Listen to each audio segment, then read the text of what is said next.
सादर नमस्कार, सादर जय जिनेंद्र। क्षमा ब्रेकिंग जैन न्यूज प्रतिदिन प्रातः, दोपहर एवं रात्रि में देश भर से संपूर्ण जैन समाज से संबंधित सही और सकारात्मक समाचारों के लिए देखना और सुनना न भूलें। साथ में आपसे विनम्र निवेदन है कि यदि आपने इस चैनल को सब्सक्राइब नहीं किया है तो कृपया अवश्य कीजिए और शेयर और लाइक करके धर्म प्रभावना में सहयोगी एवं सहभागी बनिए। जबलपुर में परम पूज्य आचार्य श्री समय सागर जी महाराज के सत्संग सानिध्य में स्वतंत्रता दिवस के पावन अवसर पर प्रतिभा स्थली की बहनों द्वारा प्रस्तुत की गई अद्भुत प्रस्तुति आचार्य श्री के सपनों का भारत, जिसे देखकर आप होंगे आश्चर्यचकित और रह जाएंगे दंग। लीजिए देखिए। भगवान पार्श्वनाथ धाम काकोरी में स्थित साधु सेवा धाम आगम के पथ पर चलने वाले ऐसे दिगंबर जैन मुनिराज, आरिका माता जी व अन्य त्यागी व्रतियों के विश्राम एवं आहार की पूर्ण व्यवस्था कर रहा है, जो अत्यंत वृद्ध अवस्था में है या रोग ग्रस्त है। आप भी इस पुण्य कार्य में सहभागी बने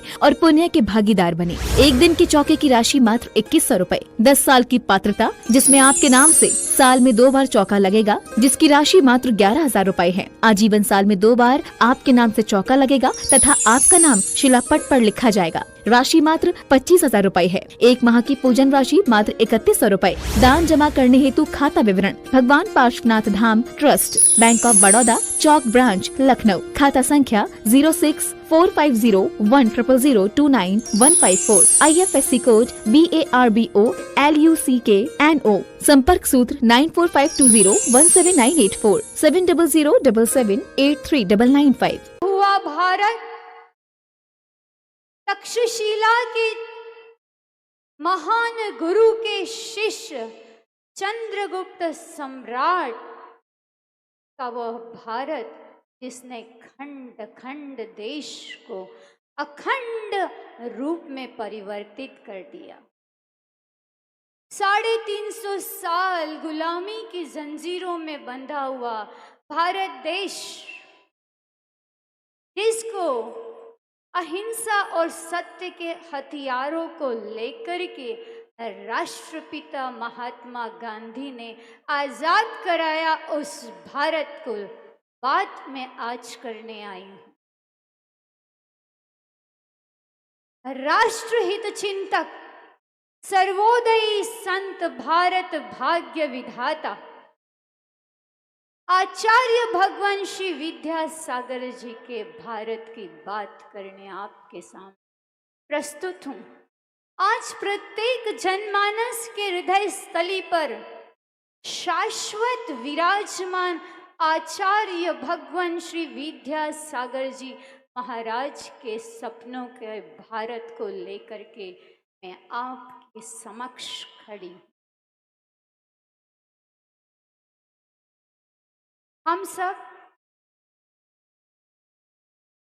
बहुत सौभाग्यशाली हैं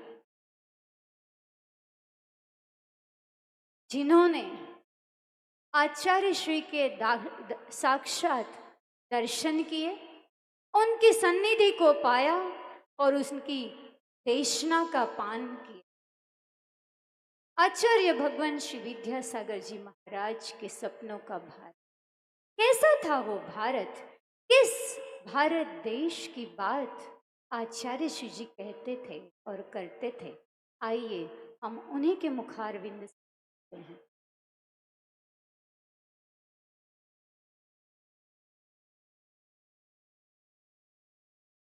महाभारत चाहता हूँ, मैं भारत को चाहता हूँ, प्रतिभा रत हो चाहता हूँ। यह आचार्य ज्ञान सागर महाराज जी का कहना था। इसलिए भारत वालों, अब अपने आप का परिचय, सही परिचय पहचानो।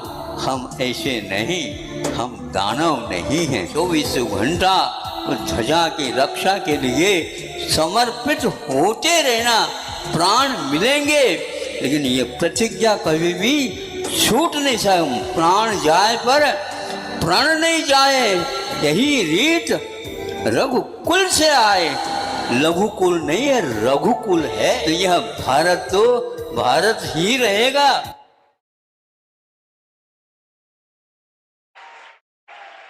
विश्व गुरु कहलाने वाला भारत कल भी था, आज भी है और आगे भी रहेगा, क्योंकि ये वाणी ब्रह्मांड के देवता आचार्य भगवान श्री विद्यासागर जी महाराज के मुखार विंद से है। आचार्य महाराज वो ही कहते थे जो सत्य होता था।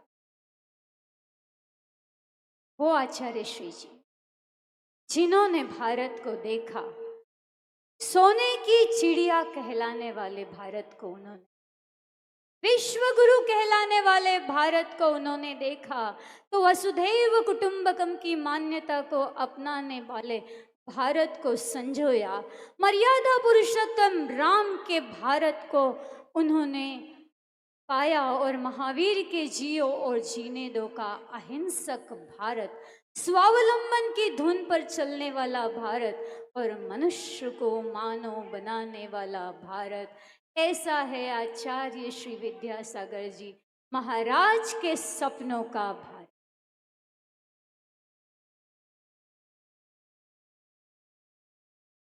हम सब लोग आचार्य भगवान कहते हैं, हम लोग बहुत सौभाग्यशाली है कि हमने आर्य भूमि में जन्म लिया।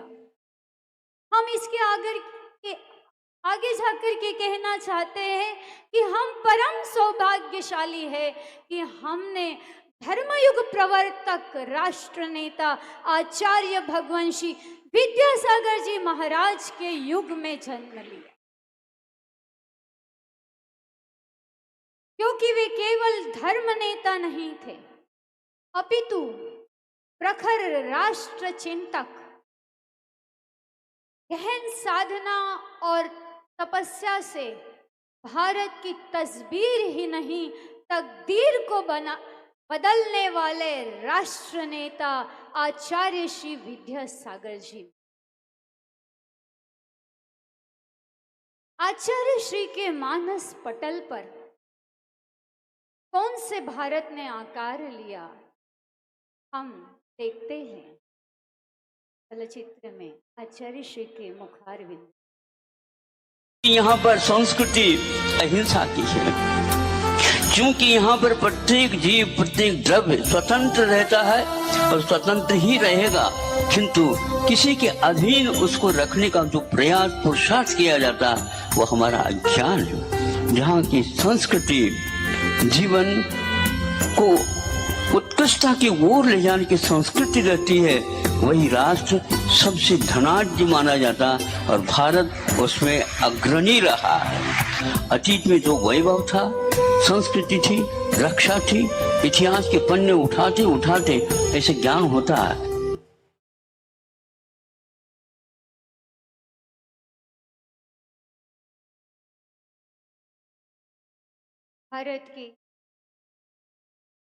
भारत देश के मेरुदंड समान आध्यात्मिक और सांस्कृतिक परंपरा की आधारशिला थी शिक्षा। 18वीं शताब्दी के पहले 500 विश्वविद्यालय तक्षशिला, नालंदा, कुरुक्षेत्र हुआ करते थे, जहाँ पर 18 विषयों का आद्योपांत ज्ञान दिया जाता था। वो विज्ञान हो, तंत्र ज्ञान हो, जीव विज्ञान हो, भौतिकी विज्ञान हो, धातु विज्ञान हो, कला हो, भाषा हो, राजनीति विज्ञान हो, वहाँ पर आए हुए प्रत्येक छात्र को निष्णांत किया जाता था। जब तक्षशिला से सारे राजकुमार विदा ले रहे थे, तब आर्य चाणक्य उनको नाम से संबोधित नहीं करते, अपितु उनको कहते हैं उत्तिष्ठ भारत। वो प्रत्येक विद्यार्थी में भारत को देखते हैं। इस तरह से प्राचीन गुरुकुल शिक्षा पद्धति ये प्राचीन वैभव की रीढ़ हुआ करती। उसी प्राचीन शिक्षा पद्धति को अंग्रेजों ने आकर के ध्वस्त कर दिया और भाषा का माध्यम अंग्रेजी कर दिया, और यहीं से शुरू होती है भारत के विनाश का तांडव नृत्य। भारत अपनी अस्मिता को खो बैठा। अंग्रेजी के प्रभाव में वह अपने आप को दीन और हीन समझने लगा। अपने नैतिक आध्यात्मिक मूल्य, अपने आदर्श और अपने संस्कार, स्वदेश प्रेम को वो भूलने लगा। अपने देश की अस्मिता को वो खोने लगा। आध्यात्मिक शक्ति का केंद्र, अनेक आविष्कारों की जननी भारत पाश्चात्य संस्कृति का पिछलग्गू बनकर अपनी अस्मिता को हो रहा है। तभी प्राची दिशा से उदयमान हुआ वो दैदीप्यमान सूरज, जिसने वाली भारतीय शिक्षा को प्रकाशित किया। आइए, भारतीय शिक्षा प्रणाली कैसी होनी चाहिए और वो कैसी थी, कि हम आचार्य भगवान से ही जाने और हृदयंगम करें।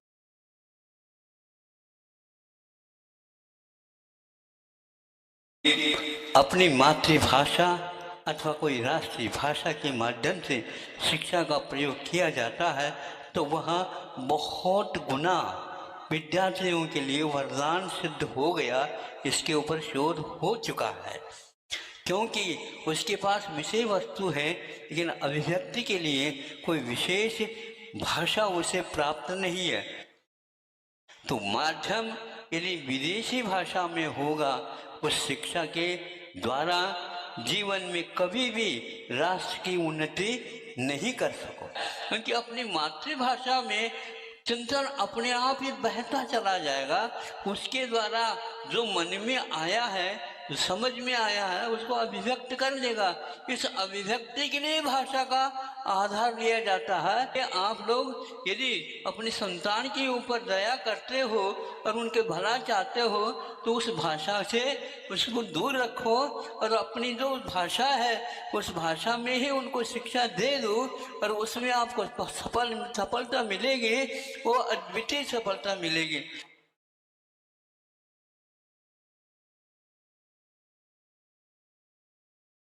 2020 में बने राष्ट्रीय शिक्षा नीति माननीय प्रधानमंत्री शासन में इस बात को स्वीकारा है, यदि देश को फिर से वैभवशाली बनाना है, विश्व गुरु के पद पर आसीन करना है, तो हमें विदेशी भाषा की बैसाखी को छोड़ करके मातृभाषा को अपनाना हो। 46% लोगों के द्वारा बोले जाने वाली हिंदी तो 150 से अधिक देशों में निवास करने वाले 2 करोड़ से भी ज़्यादा भारतीयों के द्वारा बोले जाने वाली हिंदी भारत के माथे की बिंदी है। अतः आज इस राष्ट्रीय मंच से राष्ट्रीय महोत्सव पर्व मनाने आए सभी राष्ट्र भक्तों के लिए आह्वान किया जाता है, आचार्य श्री के द्वारा आगाज किया जाता है कि अब हम अंग्रेजी नहीं हिंदी बोलेंगे, इंडिया नहीं भारत बोलेंगे। जब गवर्नमेंट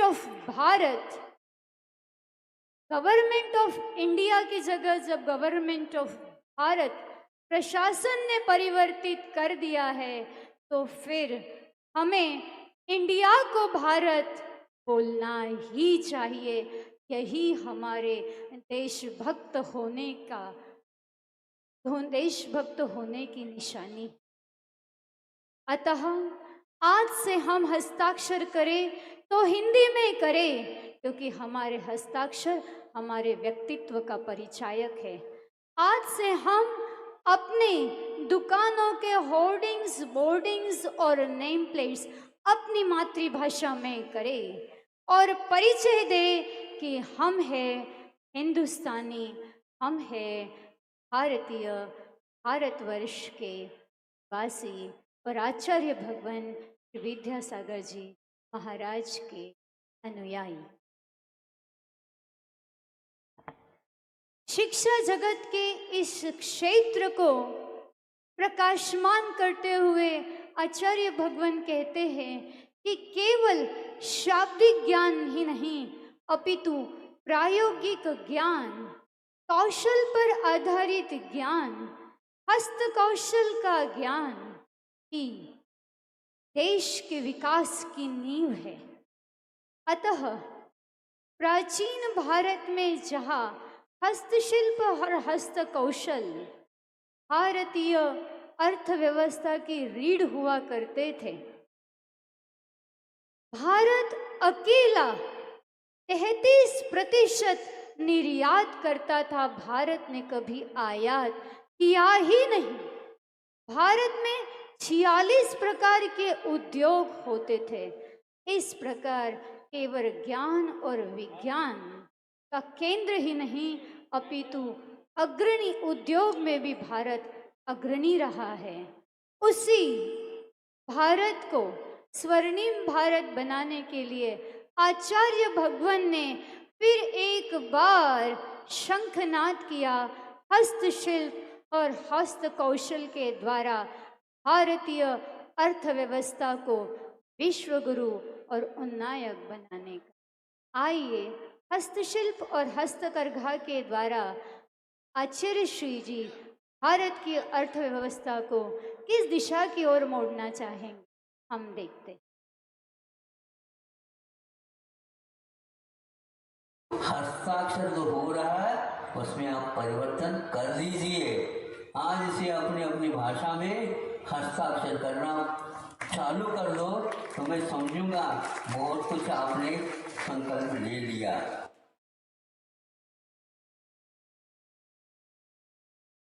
हथकड़ियों में जीने वालों, हथकरघा सीखो, हथकरघा सीखो। हथकरघा चलाएंगे भले ही इससे ज़्यादा आमदनी नहीं होती हो, लेकिन आदमी तो आपको बहुत मिलेंगे। करोड़ों हथकरघा चलाने वाले यदि जीवित रह गए तो आपको कभी गरीबी आपके पास आ ही नहीं सकेगी। तो हथकरघा एक प्रकार से हमारे जीवन में श्रम दान करेगा।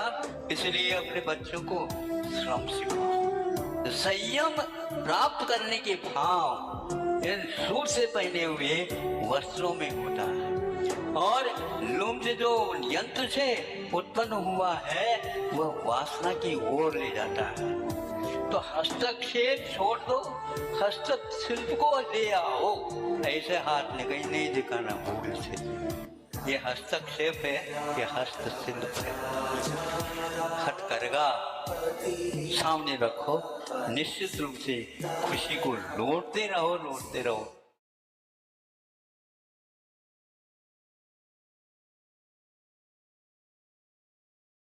हथकरघा और हस्तशिल्प में केवल ताने बाने को नहीं बुना जाता, अपितु भारत के भविष्य को बुना जाता है। बुनकर केवल कपड़ा नहीं बनाता, अपितु वो बुनता है अपनापन, वो बुनता है भारत की अर्थव्यवस्था को, वो बुनता है प्रेम, शांति और एकता को, और नींव रखता है आत्मनिर्भर और स्वावलंबी भारत की। आज 15 अगस्त का दिन है। आइए हम देखते हैं कि किस अनोखी तरह से भी इस राष्ट्रीय महापर्व को मनाया जाता है।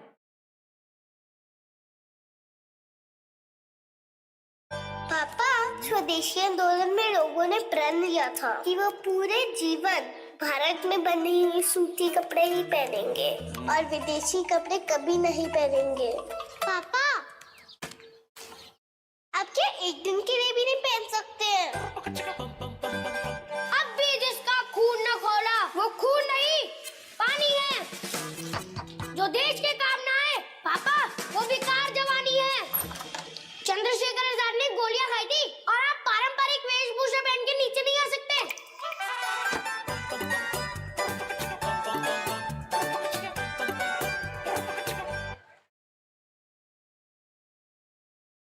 स्वदेशी अपनाओ देश बचाओ, ये तो नारा था गांधी जी का। आज कुछ दिन पहले ही आचार्य महाराज जी की कक्षा में ये सुना कि भारत मांस निर्यात में पूरे विश्व में द्वितीय स्थान पर विराजित है। वही भारत जिसने अहिंसा से आज़ादी प्राप्त की, फिर आज उस भारत को हिंसा की आवश्यकता क्यों? हमारे पास राष्ट्रीय ध्वज है, हमारे पास राष्ट्रीय गान है, हमारे पास राष्ट्रीय चिन्ह है, लेकिन आज लगता है हमारे पास राष्ट्रीय चारित्र नहीं है, क्योंकि सत्य और अहिंसा ही राष्ट्रीय चारित्र हुआ करते हैं। सत्यमेव जयते नारे के गुंजे से गुंजायमान ये धरती में जहाँ पशु राष्ट्रीय धन माना जाता है, गौ माता की पूजा की जाती है, वहाँ गो हत्या क्यों? कत्ल खानों का निर्माण क्यों? क्या भारतीय अर्थव्यवस्था हिंसा पर आधारित होगी? आचार्य भगवान कहते हैं जिस देश की अर्थव्यवस्था हिंसा पर आधारित है, उस देश का पतन होना निश्चित है। अतः आज समय है केवल चर्चा और संगोष्ठी करने का नहीं, केवल दस्तावेज पर हस्ताक्षर करके सरकार को समर्पित करने का नहीं, तो आज समय है हस्तक्षेप करने का और भारत से मांस निर्यात को रोकने का। इस मांस निर्यात और गोवंश को आचार्य श्री जी ने संरक्षण दिया और राष्ट्रीय पशुधन को सुरक्षित किया। आइए देखते हैं आचार्य भगवान के भारत के इस सपने को। जय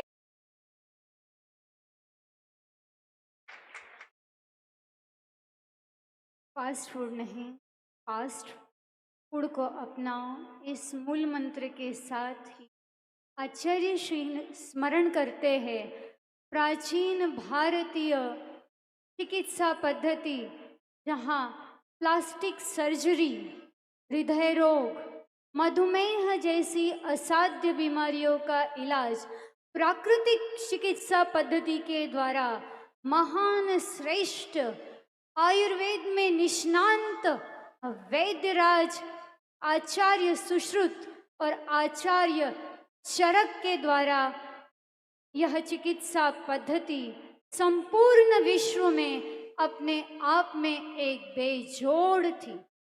उसी चिकित्सा पद्धति को आचार्य श्री ने नवजीवन दिया है और हमारी आयु को पूर्णायु बनाने का एक नया मूल मंत्र दिया है। देखते हैं आचार्य भगवान श्री विद्यासागर जी महाराज के गहन चिंतन से उनके मानस पटल पर अवतरित पूर्णायु की संकल्पना। आयुर्वेद जैसे 3000-4000 वर्ष पूर्व में लिखे हुए शुद्ध औषधि ग्रंथ है। शोध कुछ नहीं हुआ, अरे शोध के बिना एक लाइन भी नहीं लिखी जा सकती है, और एक एक लाइन के ऊपर आप शोध कर सकते हैं।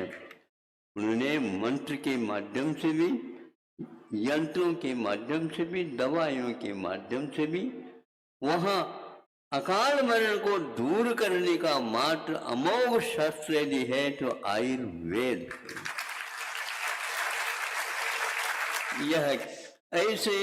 यह आयुर्वेद द्वादशांग का एक आकाश, एक भाग है, प्रकरण है, अध्याय है। द्वादशांग के अध्याय के रूप में और भाग के रूप में प्राकृतिक चिकित्सा पद्धति आयुर्वेद को बताते हुए आचार्य भगवान कहते हैं कि ये तो शरीर को निरोगी रखने का एक माध्यम है, एक प्रक्रिया है, लेकिन आज केवल शरीर ये अस्वस्थ नहीं है तो हम मानसिक रूप से भी पीड़ित हैं। भारत का ज्ञान और विज्ञान जहां आसमान को छू रहा है, आज उसी तंत्र ज्ञान ने भारत की युवा पीढ़ी को भ्रमित कर दिया है। जी हाँ, मोबाइल, जिसका एक और नाम है दूरभाष्य और भ्रमण भाष्य, इस भ्रमण भाष्य ने आज हमें भ्रमित कर दिया है। हम ग्लोबल चाइल्ड तो बन गए, लेकिन हम घर के ही नहीं हो पाए। हमने देश को तो अपना लिया, लेकिन हम परिजनों से बेगाने हो गए। यही वह मोबाइल जो प्रत्येक व्यक्ति के हाथ पर और हृदय पर और जीवन पर राज कर रहा है, वह एक विनाशकारी अस्त्र कहे या शस्त्र कहे, हम सुनते हैं आचार्य श्री। आज ये सुनने में आया है मोबाइल के कारण भी पढ़ना आदि सब समाप्त होता जा रहा है। अब मोबाइल के माध्यम से ऐसी घटना घट रही है। अब आंखों को बंद कर दोगे और कानों से सुनना बंद कर दोगे, ऐसा पश्चाताप हो रहा है।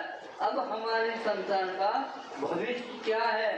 संतान को तो छोड़ दो, आपका भविष्य क्या है बताओ।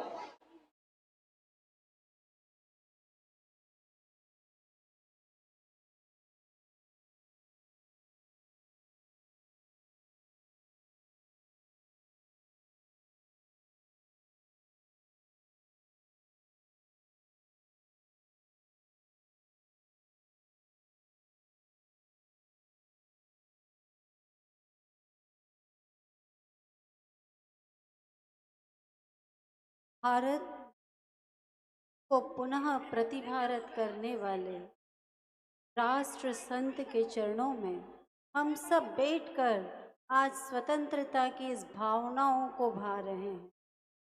ये वही भारत है, भरत का भारत, और आज ये है विद्या गुरु का भारत, उनके भक्तों का भारत, आचार्य श्री समय सागर जी महाराज का भारत, हम सब का भारत। लेकिन इस भारत भूमि को आज हम अपने हृदय से नमन करते हुए, जो आचार्य भगवान ने कहा रुको रुको लौट चले, इंडिया से, आप सबको पता है, जरा जोर से कहिए रुको रुको।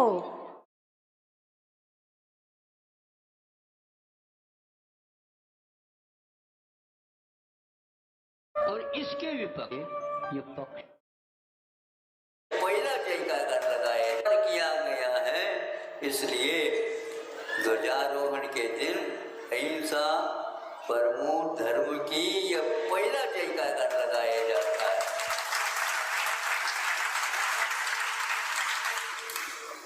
तालियां तो हमने बहुत सुन ली, अब ताली न बजा करके इन दोनों हाथों का आप ऐसा कार्य करो जिससे ये दीनहीनता भारत की मिट जाए। एक व्यक्ति ने कहा महाराज हम लोगों को संबोधित करते हैं, उसमें ऐसा कोई नारा दे दो। अच्छा नारा दे दो। मैं कहता हूँ उस नारे के बदले में आपको किनारा चाहिए कि नहीं? बोलो। ऐसा नहीं कि धर्म से आप किनारे हो जाओ। नारा चाहते हो सुन लो आप भी। रुको रुको, उधर कुछ नहीं कह रहा हूँ, सुनो पहले तो। रुको रुको, लौट चलो, लौट चलो, लौट चलो।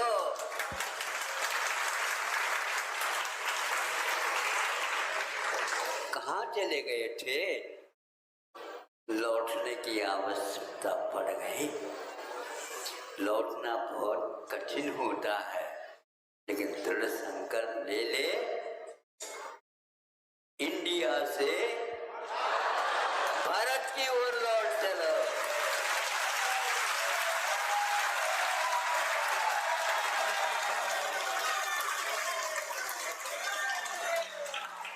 ये बात, ये नारा तुम्हारा वह केंद्र तक पहुंच जाए, ताकि जो वहां पर 15 अगस्त मना रहे हैं उनको भी सुध आ जाए।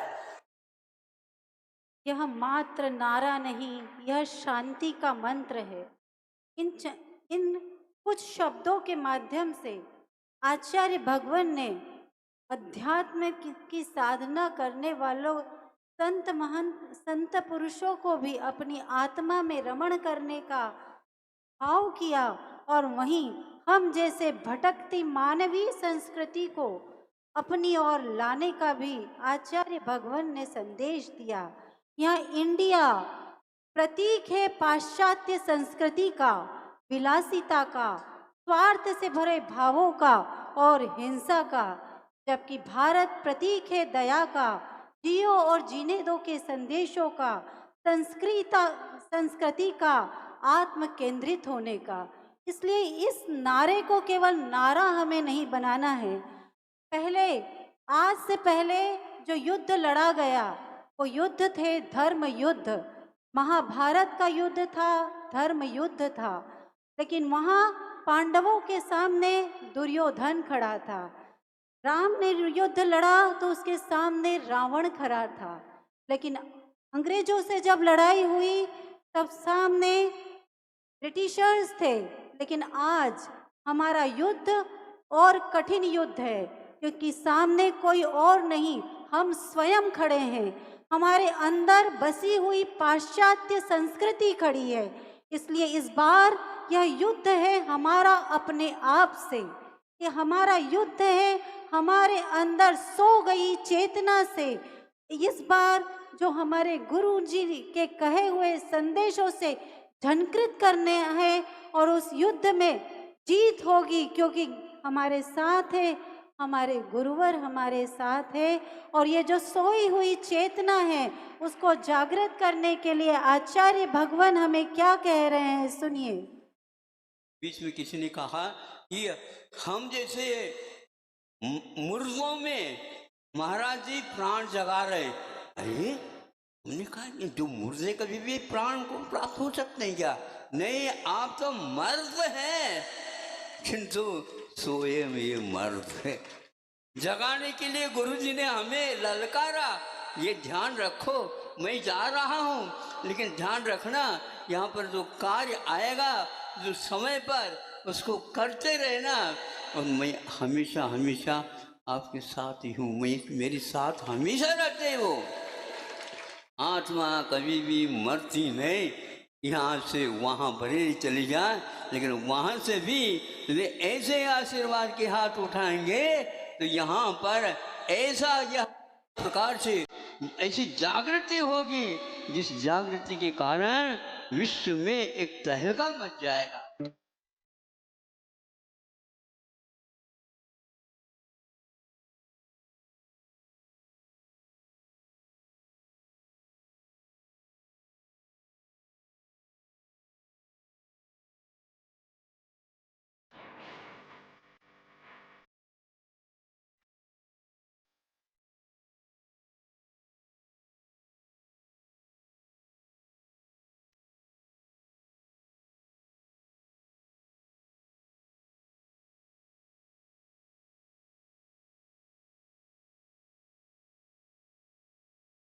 गुरु ने मुझे प्रकट कर दिया, दिया दे दिया। यह रत्नदीप है जो तूफानों में भी बुझेगा नहीं। इसलिए चलो जरा, उठो जरा, देशभक्ति से भरा हुआ नेतृत्व है बुला रहा। यह एक शंखनाद है पुकारता प्रभात है। अब हमें अर्जुन बनना है, और अर्जुन बन करके अपने अंदर सोई हुई भारतीय संस्कृति को जागृत करना है। हमें एक और युद्ध लड़ना है अपने आप से। ये जितने मंत्र आचार्य श्री ने आज हमें हमें दे रहे हैं। आचार्य श्री ने उस अवस्था में भी आशीर्वाद हमें दिया है जब वे अंतिम प्रयाण की ओर आगे बढ़ रहे थे, लेकिन उस समय भी आचार्य श्री ने उनके भक्तों को आशीर्वाद से वंचित नहीं किया। वो ऊर्जा उन्होंने हम में पूरित की है इस भारत को पुनः प्रतिभारत करने के लिए। इसलिए अब हमें अर्जुन बनकर धनुष को धारण करना है और पुनः वही समय अब हमारे सामने है। हमारे विकारी भाव, पाश्चात्य संस्कृति जो सब कुछ बदल रही है, रहन सहन, खान पान, आचार विचार, जीवन के उद्देश्य, अब उन सब को हमें अर्जुन की तरह उसका सर्वनाश करके भारतीय संस्कृति को हमें उत्थान करना है, अपना विकास करना है। और इस युद्ध में हमारे सारथी हैं। अब यह युद्ध होगा हमारा अपने आप के साथ, विकारी भावों के साथ, और हमारा धर्म है आचार्य श्री के द्वारा दिए हुए संकेत, आचार्य श्री के दिया हुआ आशीर्वाद, एक जीवन गुरु के नाम होगा। और इस युद्ध में जब हम आगे बढ़ेंगे तो इस युद्ध के सारथी होंगे हमारे साथ परम पूज्य आचार्य गुरुवर श्री समय सागर जी महाराज।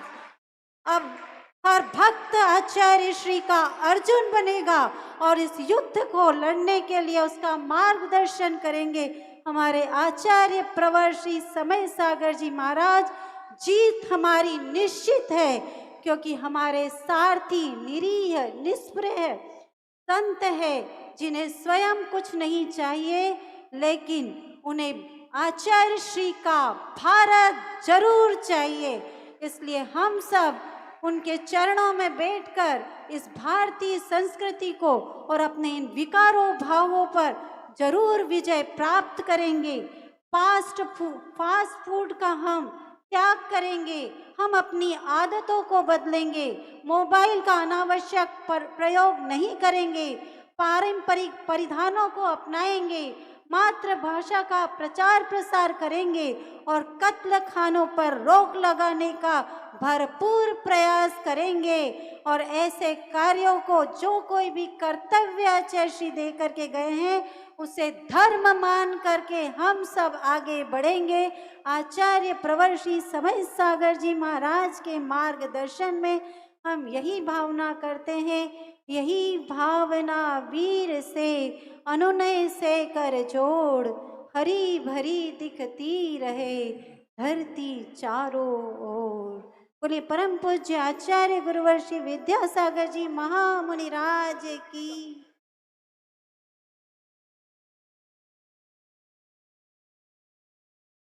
इन्हीं सब भावनाओं से ओतप्रोत होकर आप सब जानते हैं कि आचार्य श्री ने जब समाधि को धारण किया और उनके दिए हुए संकेतों से ये जब राष्ट्र नेता भी अभिप्रेरित हो रहे थे, तब उन्हें भी इस बात से अत्यंत शोकाकुल होकर के मोदी जी को भी ये कहना पड़ा कि मैं भी आज उनके चले जाने से अत्यंत शोकाकुल हूँ और उनकी वाणी रुंध गई। ऐसे ही अन्य राजनेताओं ने भी इस बात को माना कि जब हम वहाँ जाते थे तो ऊर्जान्वित हो जाते थे। उसके साथ शाह जी ने भी ये बात कही कि मैंने प्रथम संत ऐसा देखा जो धर्म की बात नहीं करके मात्र धर्म की नहीं, देश और संस्कृति की बात करता है। तो हमारे आचार्य प्रवर, आचार्य गुरुवर ने सचमुच हमें संदेश दिए हैं हमें भारतीय बनने का।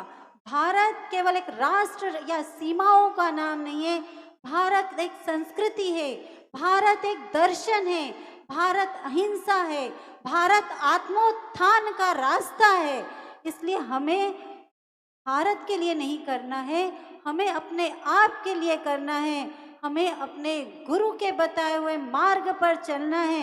हम सब विद्यावंशी है, इसलिए अपने इस ऋण को उतारने के लिए, उनके आशीर्वाद के लिए हम सबको वही करना है जो उन्होंने कहा है। उनका काम होकर रहेगा, क्योंकि संत की ये देशना है, भारत पुनः प्रतिभारत बनकर रहेगा। लेकिन ये हमारा सौभाग्य है कि उनके दी हुई आज्ञा का पालन करने का हमें अवसर प्राप्त हुआ है। इसलिए मैं यहाँ बैठे हुए उस हर विद्या भक्त से भावना करूंगी कि अब किसी और को न देखकर हम सब कर्तव्य रथ पर आरूढ़ होकर के इस धर्म युद्ध में हम आगे बढ़ें और आचार्य श्री के आशीर्वाद से उन तक पहुंचने का पूरा उनके चरणों से जुड़ने का प्रयास करें। और हम जहाँ कहीं भी विकल हो जाएं, आचार्य परमेश्वरी श्री समय सागर जी महाराज हमें संबल दे। नमोस्तु आचार्य भगवान, नमोस्तु आचार्य भगवान, नमो। क्षमा breaking Jain news YouTube channel पर विज्ञापन देकर धर्म प्रभावना में बने सहभागी। विज्ञापन देने हेतु संपर्क कीजिए मोबाइल नंबर 9026900740 एवं समाचार एवं वीडियो भेजने हेतु व्हाट्सएप नंबर 9335236222। क्षमा breaking Jain news YouTube channel देखने के लिए आपको बहुत बहुत धन्यवाद। सादर प्रणाम, सादर जय जिनेंद्र।